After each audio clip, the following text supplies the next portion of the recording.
resides around its equator. But how come every picture I see of the moon is round? I've never looked up a picture of the moon and it wasn't round. Just like,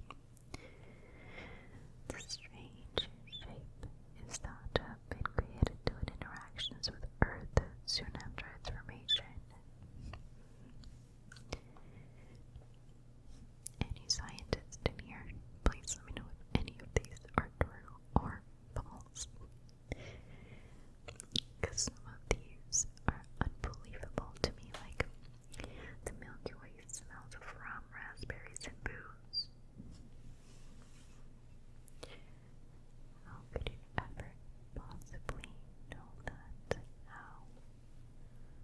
Well, they're about to tell us. It's a long one. Brace yourself. In 2009, astronomers exploring a giant cloud of gas and dust at the center of the Milky Way made a surprise discovery. The cloud was packed full of a chemical known as ethyl formate, which has a couple of intriguing properties. It is responsible for giving raspberries their flavor and has a smell of rum. See, okay. I'm just gonna keep going. Another nearby region is also notable as it's full of ethyl alcohol or ethanol, the type we use to make alcoholic beverages. It contains enough alcohol to supply every person on the planet with 300,000 pints of beer per day for the next billion years.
stars merge together. That is really cool, actually. How many years does it take for a star to implode? That's a good question. And like, how are there so many stars in the galaxy? Why are there so many stars? What makes a star? I know you learned all this in science probably, but you know, I forget. I was very good at it. There are stars we will never be able to see.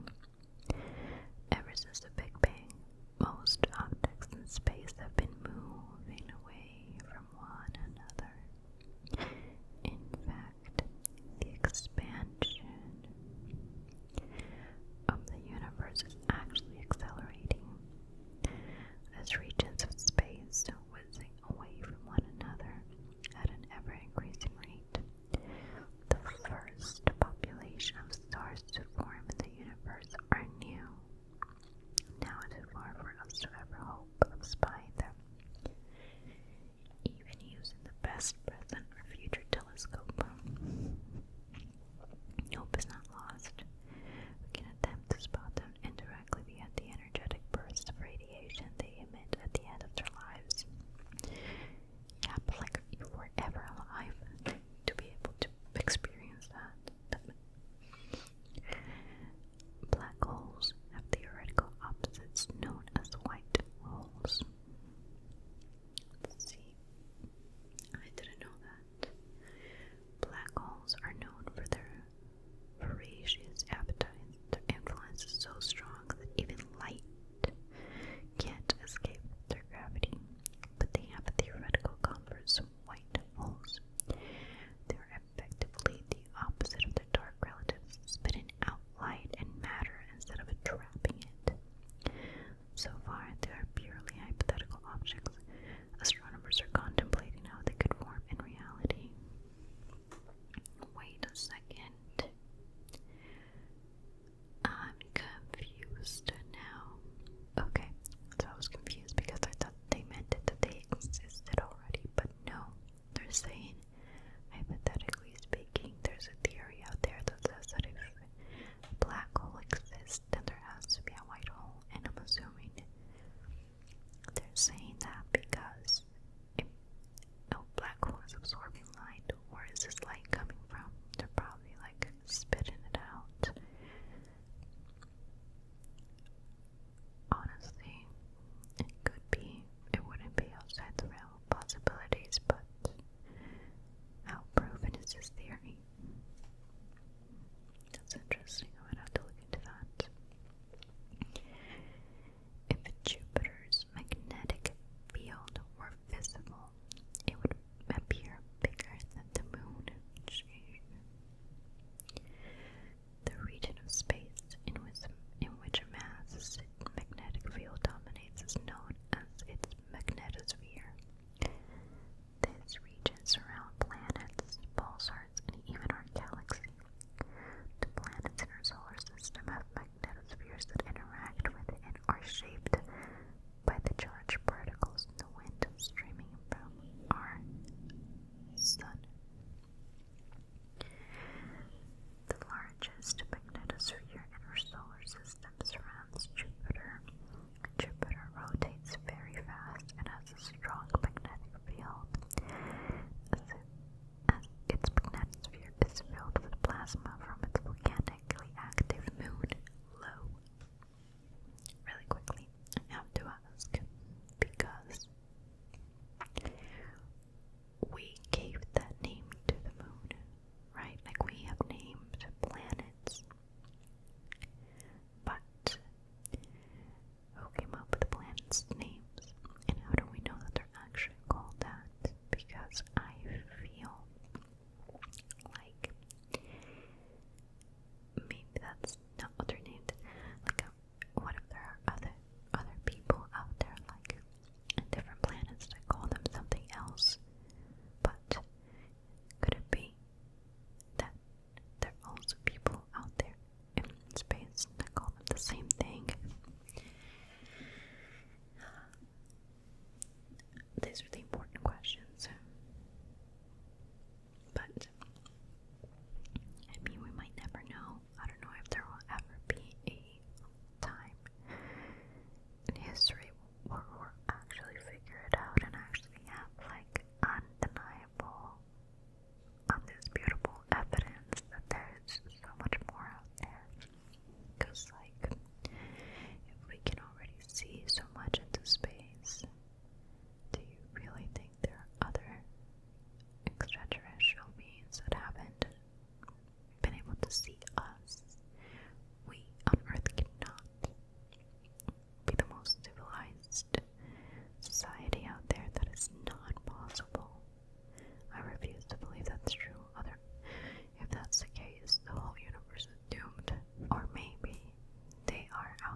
scientists don't really care enough to just come see us or like even talk about us or to us. So that leads you to something to think about, because that's just super interesting to me, that there's so much more out there that we just don't know about.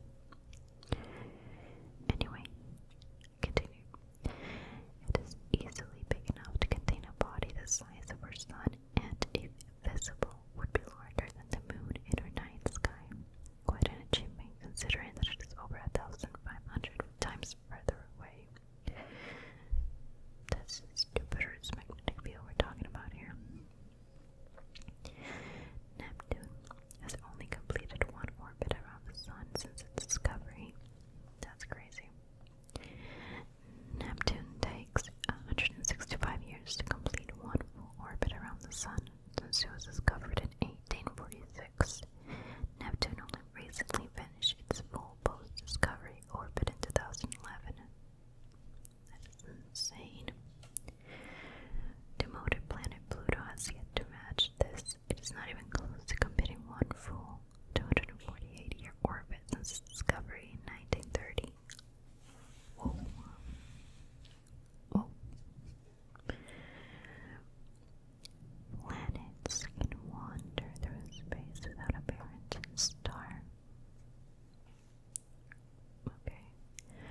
Not all planets form and stay around stars. Astronomers estimate that there could be more than 200 billion of them floating free and drifting through our galaxy. These rogue planets were thought to have been kicked out of their home systems. How? They're going under a Godsky quest right now. If you get it, you get it. While this is true for some, other planets may have formed completely independently on an exertion disk. This was the case for our solar system. Instead of forming from the collapse of tiny cold cloud dust,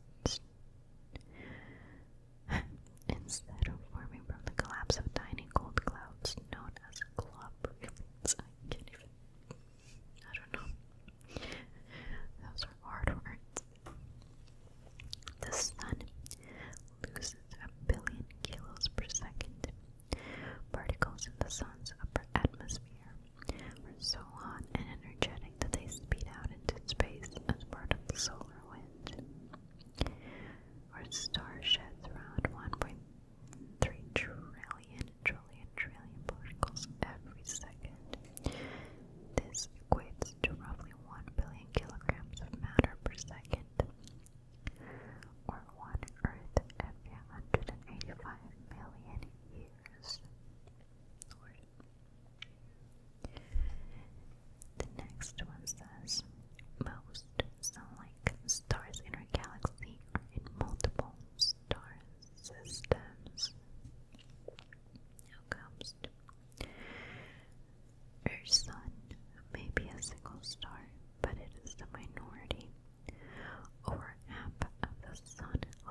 is getting further away every year.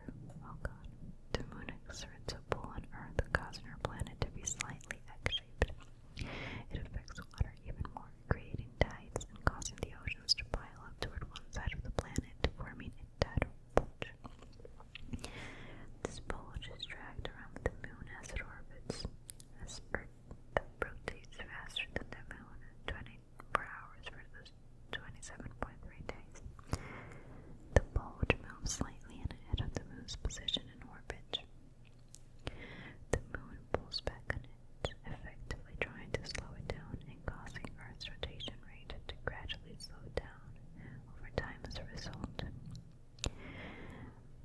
As the two bodies interact through the gravity, this tugging causes Earth to lose energy while the moon gains energy. Because of this energy boost, the moon is slowly spiraling outwards, moving away from us by 3.8 centimeters per year. What exactly would happen if the moon becomes too far away from us? What would that mean for Earth? Heat from the Big Bang is still around today. The early universe consisted